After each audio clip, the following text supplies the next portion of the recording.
Welcome to our market update video for April 2023. To start off the calendar year 2023, markets have performed really strongly, particularly in the early part of the year in January. But then over the next couple of months have tended to track sideways and just digested those gains. The biggest underperformer last year was global shares, and this year that has been the part of the market that's bounced the hardest.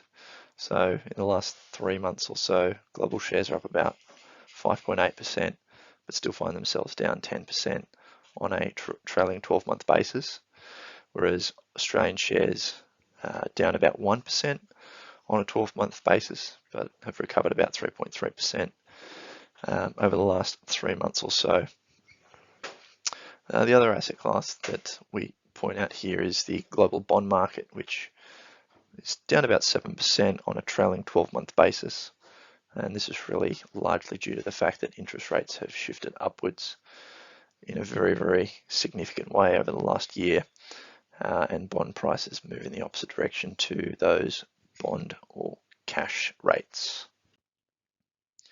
The main driver for higher interest rates over the last couple of years has been that inflation has been a real problem. It's been at multi-decade high levels. But the good news is that inflation levels are starting to recede, particularly those related to goods spending. You can see the chart on the left-hand side of the screen shows both goods inflation and services inflation. So goods inflation is that dark blue line. And through COVID, that really took off as a result of supply chains being really constrained and households shifting their spending patterns towards goods. And then you can see at the start of the last sort of 6 months or so, those rates of inflation in goods have come off in an extremely material way. And that is because households are now spending more on services as opposed to goods. And those supply chain bottlenecks have eased a lot. So goods is not so much of a problem going forward.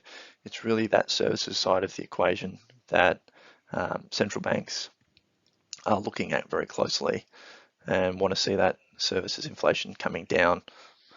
The main reason that services inflation remains very, very high is the fact that labour markets are very tight.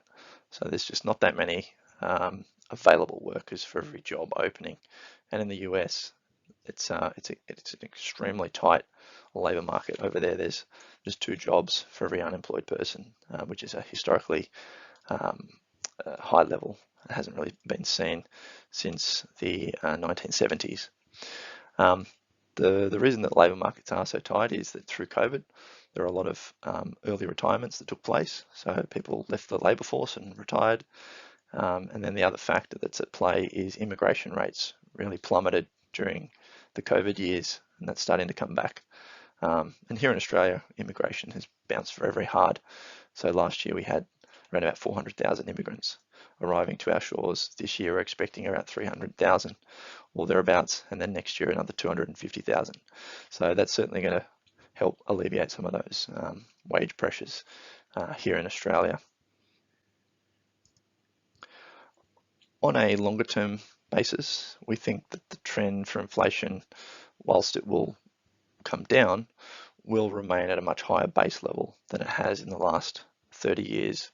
And there are a few factors at play there. One is that populations are aging and the labour force is shrinking as a result of that. Those retirements, that's going to put up more upward pressure on wages than in the last 30 years or so. There are a couple of other factors at play as well, being the energy transition away from cheap sources of energy generation like coal to more expensive renewable sources. And finally, supply chains are undergoing a shift from just in time to just in case, which is basically a duplication of existing infrastructure and networks, and creates a higher unit cost for consumers. So just a quick update on the expectations for interest rates here in Australia. So at the moment, the cash rate's sitting at 3.6%, and it's expected by the market that interest rates will peak at less than 4% over the next 4 months or so.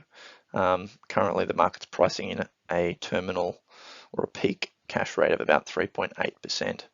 So there's probably about another one interest rate being expected by the market. Of course, the risk for interest rates is really boils down to inflation and where that kind of settles. There is clearly risk that the labour market does remain tighter than central banks want, and therefore push inflation rates or keep inflation rates higher than they would like. But for the time being, it kind of looks like those cash rates are going to be sitting just under 4% over the next 6 months or so.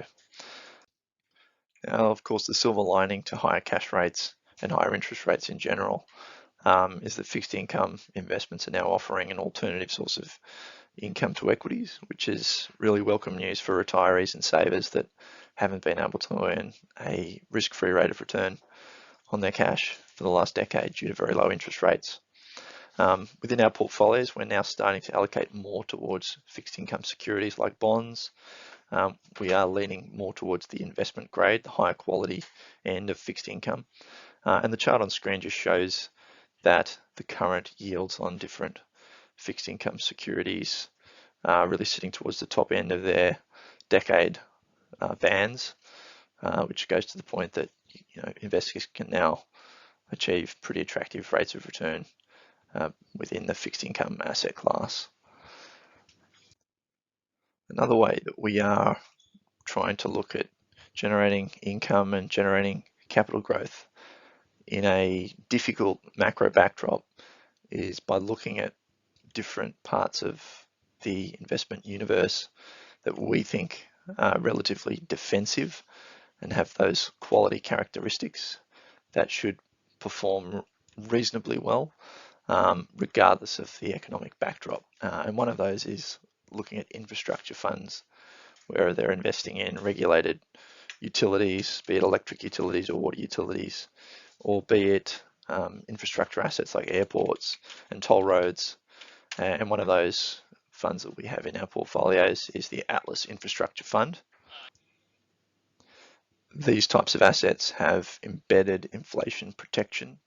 So in their contracts, they're able to generate inflation-linked revenue streams.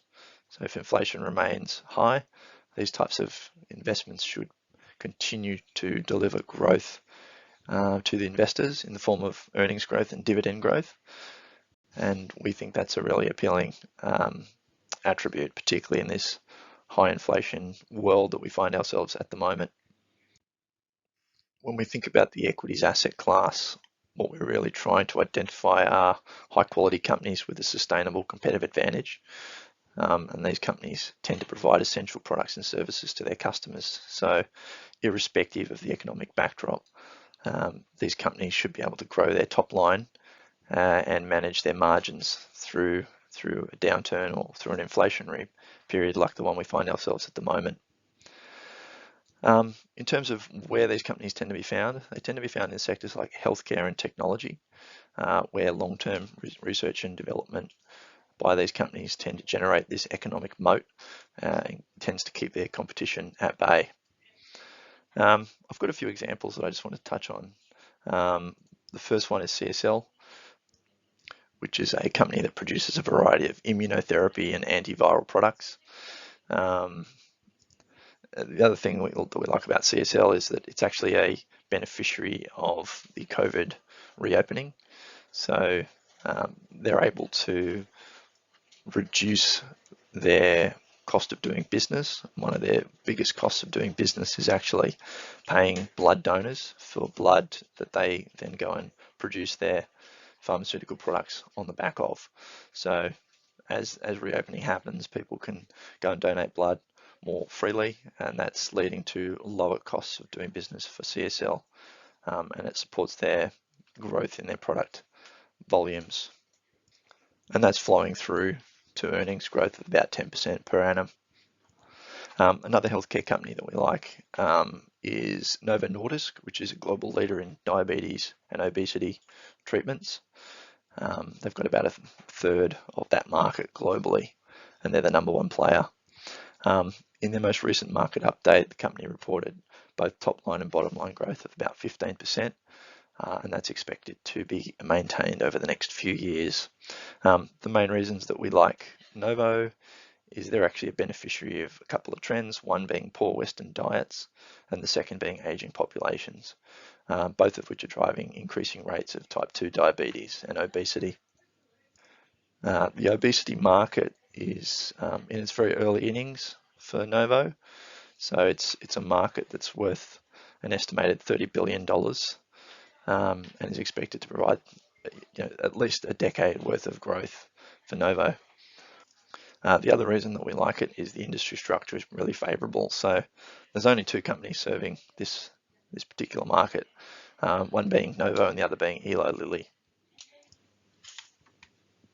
Finally, we would be remiss if we didn't mention US tech juggernaut Microsoft amongst our quality company universe. Microsoft has a virtual monopoly on productivity software used by millions of businesses and personal users on a daily basis. And the company continues to challenge the commonly held view that size is an inhibitor to growth, as it continues to drive its earnings higher, even through difficult economic conditions that we're currently seeing. So wrapping it all up, we think that inflation is starting to ease, which is certainly good news, but it's going to settle at a higher baseline than in the last decade or so, and that investors need to kind of settle in for a period of higher interest rates going forward. Within fixed income, as we've discussed, it really is a silver lining that higher interest rates have provided investors, as now you're able to earn pretty decent rates of return on your fixed income investments. In terms of thinking more broadly, we think a good defense includes allocating assets across asset classes, both cash, term deposits, fixed interest, as well as Australian and international shares.